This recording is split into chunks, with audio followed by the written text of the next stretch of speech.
आज शिव की शिष्यता की व्याप्ति जिस तरह हर इंसान के दिल में हो गई है, ये चरितार्थ हो गया कि शिव के शिष्य साहब हरिनानंद जी ने उस भगवान को हर इंसान के दिल में धड़का दिया।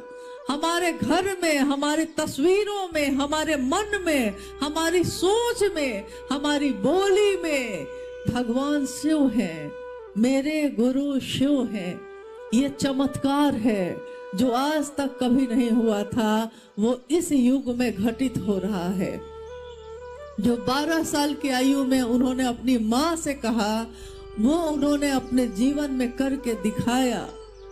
मेरी आपकी भी जिज्ञासा होती है, हमारा आपका मन भी कुछ सोचता है, परंतु हमारा मन खोजता नहीं, खोज में नहीं जाता, अपने घर को छोड़ के नहीं निकलता, वो रातों को भटकता नहीं, वो घंटों आंसू नहीं बहाता। साहब ने कहा कि मैंने शिव के लिए आंसू बहाया है, घंटों मैं रोया हूँ, महादेव कहाँ हैं आप, कहाँ छिपे हैं, दिखते क्यों नहीं हैं। जब मैं घंटों रोता था तो मैं यही सोचता था कि क्या महादेव भी हैं कि वो भी नहीं है। परंतु मैंने ये अनुभूत किया, मैंने ये महसूस किया कि अगर आप शिव के लिए रो सकते हैं, अगर आपकी आंखों से आंसू बहते हैं, परंतु आपके दुख के लिए बहते हैं, मैं दुखी हूँ ये सोच के आपके आंसू निकलते हैं, आपके जीवन में पीड़ा है, आपके जीवन में कष्ट है, इसके लिए आप महादेव के सामने आंसू बहाते हैं। लेकिन मेरी अनुभूति है कि अगर आप शिव के लिए शिव के सामने रो सकते हैं, महादेव को पाने के लिए महादेव के सामने रो सकते हैं, तो है क्या नहीं हो सकता। ये धरती अपनी जगह छोड़ सकती है, ये आसमान अपने जगह से हिल सकता है, कुछ भी हो सकता है, लेकिन आप महादेव के लिए रोते कहाँ हैं। आप तो अपनी अपनी कामना के लिए रोते हैं। मैं शिव के लिए रोया और शिव मुझको मिले। आपके टेलीविजन में चीजें दिखाई देती हैं, महादेव दिखाई नहीं देता। मेरे टेलीविजन में महादेव दिखाई देता है। आपका ये दोष है, आपका ये प्रारब्ध है, आपने ये प्राप्त किया है, ये मेरी प्राप्ति है, ये मेरा प्रारब्ध है कि मेरे मन में शिव दिखते भी हैं और मैं उस शिव से बातें भी करता हूँ।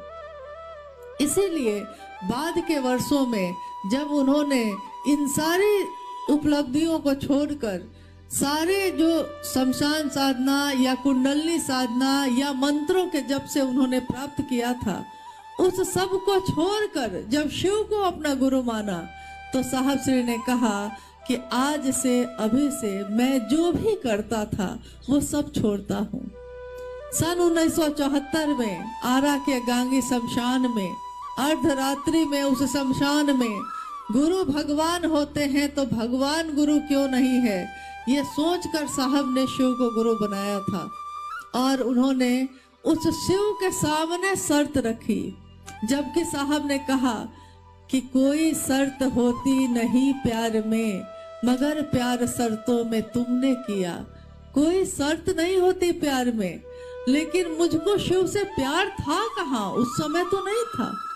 मैं सोचता था कि महादेव है भी कि नहीं है, तो मैंने महादेव के सामने शर्त रखी, आप जो तस्वीरों में दिखते हैं वैसे उतर के आइएगा तो मैं आपसे कुछ नहीं सीखूंगा। आप अगर मानव शरीर में आइएगा और मुझको सिखाइएगा तो मैं कुछ नहीं सीखूंगा। और आज से पहले मैंने जो कुछ भी कर्म कांड किए हैं, आज के बाद अब जो आप बताइएगा वही करूंगा, इसके सिवा कुछ भी नहीं करूंगा। सन 1974 में, सन 1975 में मुजफ्फरपुर के तुर्की नामक स्थान में साहब बैठे हैं, हवा शांत है, हल्की हल्की हवा चल रही है। साहब एक कुर्सी पे बैठे हैं, हवा के झोंके के साथ नमः सांसों पे चढ़ता चला गया और सिवाय सांस से उतरता चला गया। इस क्रिया को उन्होंने तीसरा सूत्र में पिरोया है, और उन्होंने कहा कि अजपा जप यानी सांसों के माध्यम से शिव को प्रणाम करना, अजपा जप सर्वोत्तम विधि है शिव को प्रणाम करने का। शिव का प्राण मंत्र जब जप करता के मन का मंत्र बन जाता है, प्राण का मंत्र बन जाता है। मंत्र और आपका जो भी आराध्य है, जो भी इष्ट है, जो भी गुरु है आपका, उसका मंत्र और मंत्र का देवता और मंत्र को जपने वाला जप करता, ये तीनों जब एक हो जाते हैं तो प्रारब्ध को, कर्मफल को भोगने की व्यवस्था का भी संहार करते हैं। उन्होंने तीसरा सूत्र दिया शिव को प्रणाम करने का मंत्र, और दूसरा सूत्र उन्होंने दिया शिव की चर्चा, जो ध्यान की अनुपम विधा कही गई। शिव की चर्चा शिव के लिए की जाती है, ना तो ये महत्वाकांक्षा के लिए है, ना तो ये सम्मान के लिए है, ना तो ये पैसे के लिए है, ना तो ये व्यापार के लिए है। जिस दिन हमने शिव को गुरु माना था, उस दिन से लेकर आज तक हम सभी शिव शिष्यों ने एक ही नारा, एक ही प्रण लिया है कि जिएंगे चाहे मरेंगे, रहेंगे अगली कतारों में, यानी शिव के लिए, शिव को चाहेंगे। आज तक हमने ये नहीं जाना था कि शिव के लिए शिव को कैसे चाहा जाता है। साहब श्री ने ये सिखाया, ये समझाया कि महादेव से आपने बहुत कुछ चाहा, महादेव को चाहने की बारी है ये, इसलिए महादेव को चाहने की कोशिश करिए। और जिस तरह आप किसी को स्टेशन पहुंचाते हैं तो आप भी पहुंच जाते हैं। अगर आप किसी के मन में शिव के लिए दर्द पैदा करिएगा तो आपके मन में भी शिव के लिए दर्द पैदा होगा। आप किसी से शिव की बात करिएगा और शिव तक उसको पहुंचाइएगा तो उसको पहुंचाने में आप भी पहुंचिएगा। इसलिए शिव की चर्चा शिव के लिए की जाती है। स्वयं और समूह, स्वयं यानी जो बोलता है, समूह जो सुनता है। स्वयं और समूह दोनों को शिव भाव से आप्लावित कर दे। शिव की चर्चा का इहलौकिक उद्देश्य एकमात्र यही होता है, शिव भाव से भर देना, शिव के भाव से भर जाना, और इसके सिवा शिव की चर्चा का दूसरा कोई उद्देश्य नहीं है। इसलिए उन्होंने दूसरा सूत्र दिया ये, और पहला दिया जब उन्होंने सिंहेश्वर मंदिर में शिव को प्रसाद चढ़ाया था। जब लोगों ने उनको कहा कि आपके घर में प्रसाद चढ़ता है, क्या पता प्रेत खाते होंगे, अगर आप सिंहेश्वर मंदिर में प्रसाद चढ़ाइएगा तो मैं समझूंगा कि महादेव आपका प्रसाद खाते हैं। उस पे साहब श्री ने जवाब दिया था, उन्होंने कहा कि क्या सिंहेश्वर मंदिर में प्रेत नहीं आएंगे?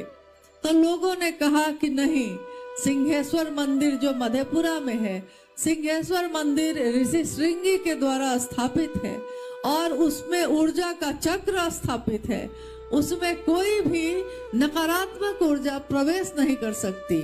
इसलिए अगर आपने वहां प्रसाद खिला दिया तो मैं समझूंगा कि सचमुच में शिव प्रसाद ग्रहण करते हैं। साहब मां नीलमानंद जी को लेकर उस प्रांगण में पहुंचते हैं। रास्ते में प्रसाद के लिए 50 रसगुल्ले अरुणा होटल से खरीदे जाते हैं और सबको लेकर साहब मंदिर पहुंचते हैं। रास्ते भर साहब सोच रहे हैं, मैंने तो जितने मंत्र थे सब छोड़ दिया, महादेव को अपना माना तो सारे कर्म कांड छोड़ दिए, अब मैं क्या करूंगा? महादेव प्रसाद कैसे खाते हैं ये तो मुझको पता ही नहीं है, परंतु ये मेरा अनुभूत सत्य है। लोगों को ये झूठ लगता है, सत्य है कि मैं प्रसाद चढ़ाता हूँ, प्रसाद ग्रहण हो जाता है, परंतु न जाने अब क्या होगा। सिंहेश्वर मंदिर में महादेव प्रसाद खाएंगे या नहीं खाएंगे? और वो प्रसाद लेकर सिंहेश्वर मंदिर पहुंचते हैं। चारों तरफ पंडित पुरोहित की भीड़ है, आसपास के लोग भी जुट गए हैं, कार्यालय के पदाधिकारी कर्मीगण भी साथ में गए हैं। सबके बीच प्रसाद को, रसगुल्ले को थाली में सजाया जाता है 50 रसगुल्ले गिने गए। कितने रसगुल्ले हैं? तो प्रसाद क्या है? 50। यानी कि परीक्षा की घड़ी थी, तो परीक्षा करी ली जा रही थी कि क्या पता ये कुछ करते होंगे, क्या पता कुछ तंत्र मंत्र यंत्र का प्रयोग करते होंगे। रसगुल्ले रख दिए गए शिवलिंग के दाहिने तरफ और दरवाजों को बंद कर दिया गया। जब तक रसगुल्ले रखे गए, दरवाजे बंद हुए, तब तक रोशनी थी, बिजली थी। जैसे ही रसगुल्ले रख के दरवाजे बंद हुए, बिजली चली गई कुछ मिनट के लिए। सारे लोग प्रांगण में खड़े हैं, बिजली गुल हो गई। पेट्रोमैक्स जलाने के लिए कोई भागा, कोई दौड़ा।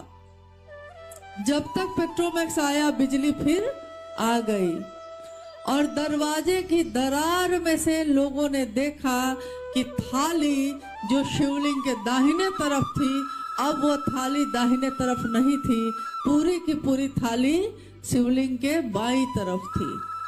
और जब दरवाजा खोला गया तो 50 रसगुल्ले में से 15 रसगुल्ले गायब थे ही नहीं थाली में। 35 रसगुल्ले बचे हुए थे। लगता था कि किसी ने ब्लेड से काटकर बराबर बराबर भाग में कर दिया है। पूरे रसगुल्ले 2 भाग में बटे हुए, 35 रसगुल्लों के 2 भाग हो गए, तो 70 पीस।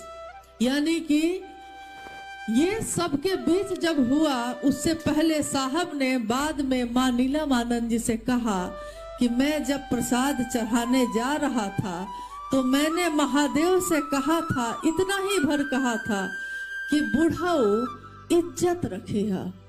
बुढ़ाऊ यानी मेरे महादेव को मैंने कहा। मैं अपने महादेव को महादेव भी कहता हूँ, बॉस भी कहता हूँ, बुढ़ाऊ भी कहता हूँ। मेरी मर्जी, मेरा है वो महादेव, मेरी जो मर्जी होगा सो कहता हूँ। लेकिन उस समय मैंने कहा, मुझको लगा कि जैसे मेरे माथे की पगड़ी गिर जाएगी। अगर आज महादेव ने प्रसाद ग्रहण ना किया तो दुनिया मुझको झूठा समझेगी और कोई विश्वास नहीं करेगा कि महादेव गुरु है भी कि नहीं, क्या ये सच बोलते हैं। तो साहब ने कहा कि जब शिष्य की परीक्षा की घड़ी आती है तो वो पूरी तरह महादेव की, अपने गुरु की दया के आश्रय में हो जाता है। और दया के आश्रय में जाकर मैंने महादेव से ये कहा, बुढ़ाऊ इज्जत रखी है। महादेव ने मेरी इज्जत रखी, शिव ने मेरी इज्जत रखी और सबके सामने ये साबित हुआ कि भाव से अगर चढ़ाए जाए तो लौकिक चीज, भौतिक चीज भी महादेव ग्रहण करते हैं। महादेव को शरीर नहीं कि वो प्रसाद खाएंगे, परंतु वो भाव ग्रहण करते हैं। इसलिए भाव से चढ़ाई हुई चादर भी ग्रहण कर लेते हैं, भाव से चढ़ाए हुए प्रसाद को भी ग्रहण करते हैं। और भाव भी अगर चढ़ा दिया जाए तो मनुष्य के मन का, उसके हृदय का भाव भी वो स्वीकार करते हैं। इसी को साहब ने पहला सूत्र बनाया। उन्होंने कहा, महादेव की दया हो तो किम न सिद्धते भूतले। महादेव की दया हो तो क्या नहीं हो सकता। इन तीनों सूत्रों का निरूपण करके उन्होंने जनमानस को दिया, लोगों को दिया। उन्होंने कहा कि आपके भी गुरु शिव हो सकते हैं, मेरे गुरु शिव हैं, तुम्हारे भी हो सकते हैं। शिव को अपना गुरु बनाओ और दूसरों से भी ये बात कहो। आपकी बात कोई सुने ना सुने, गुरु नाम लेते रहेंगे। गुरु ही शिव हैं, ये बताते रहेंगे।